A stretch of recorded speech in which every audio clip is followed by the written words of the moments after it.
everyone, I'm Alyssa. And I'm Brandon. And we're the Wagners. We're a husband-wife duo who travel all around the country since 2021 for Brandon's travel nursing job. We love hiking, car camping, new cities, and of course, the best food and drink. Along with adventure, we always look for ways to keep our travel budget-friendly. So pack your bags and join us as we wander together. Hi everybody, welcome. I'm Alyssa. I'm Brandon.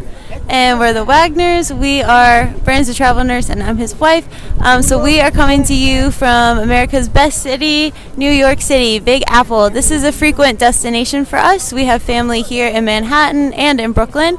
So I've been coming to New York about twice a year for the past 10 years. So Brandon, this is only his third time. But we have local help with our relatives, so we know the city pretty well. So right now we are at the Edge, and we'll show you the rest. It's also Christmas time, which is the busiest and best time for New York City.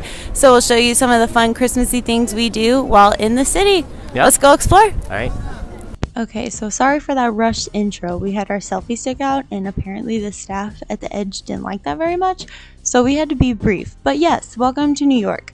So as I mentioned in the intro, New York City is a place where we come often, so sadly this won't be the best video for people to if you're coming to New York for the first time, because we skipped over some of the touristy things that we've done in the past. But that's what's exciting about New York, right? There's so much to do and see that even people like me who have been here over 25 times can still do something fun and exciting. So if you have been to the Big Apple and you are tired of Times Square, the true mark of a native New Yorker, this is the best video for you. That said, again, it's Christmas time, so we're still going to do some touristy things like at Macy's and Bryant Park. But anyway, make sure you have your walking shoes on and your phone charged because it's going to be a busy day. Okay, so first stop is going to be the Edge at Hudson Yards, where we filmed our intro. So Hudson Yards called itself Manhattan's last frontier because it's the newest neighborhoods in Manhattan and it didn't even open until the late 2010s. So now Hudson Yards is home to apartments, shopping, dining, the world's first Equinox hotel, as well as attractions such as the Edge and the Vessel. So we'll show you the Edge in a second. But the Vessel is essentially like a honeycomb looking structure of staircases and elevators that provides a 360 overlook point of view over the city. So one of my cousins who actually lives in New York worked for Hudson Yards for a while they were developing this. So sadly it's not open anymore because it's still there, but you can't go on it anymore because really tragically some people actually jumped off of it. So they had to close it down, but I got to go in and on it before it was closed down. So, it provided great vantage points, but the Edge is even better, so don't worry that you can't go on it anymore. So one of the main components of Hudson Yards is the huge mall right in the main hub.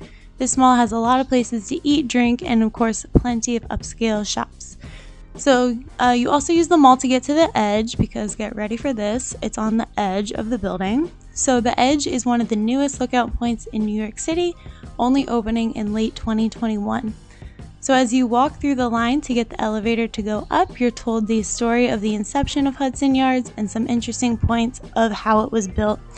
So once you get into the elevator, it drops you off inside the top floor, and from there you walk out onto the Edge. So it's essentially just an observation deck as well as has some risers to sit on, and it even features a small glass panel on the floor.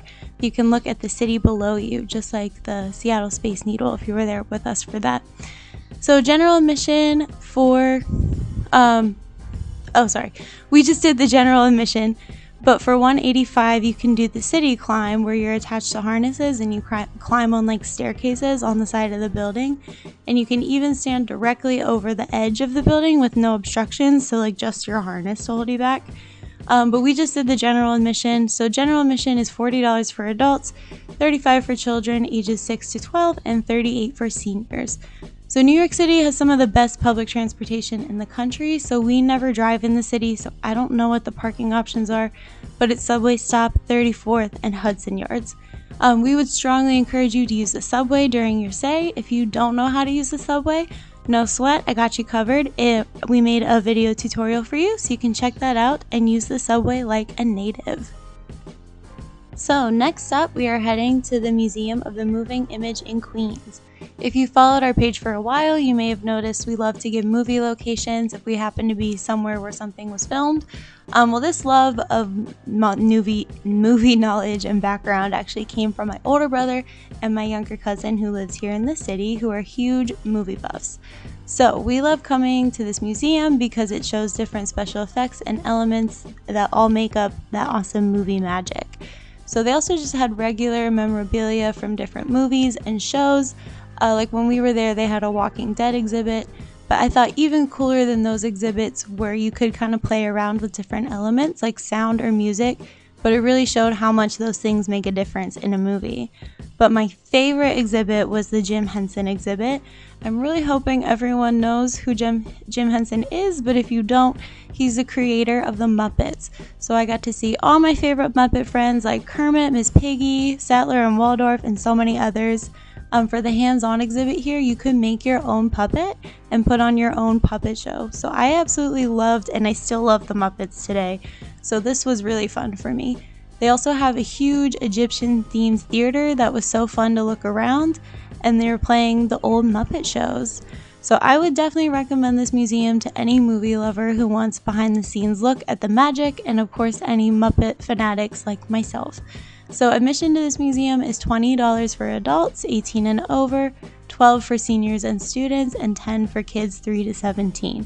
The closest subway stops to here are the R, the M at Steinway, or the N or the W at 36. Okay, so next up is Roosevelt Island.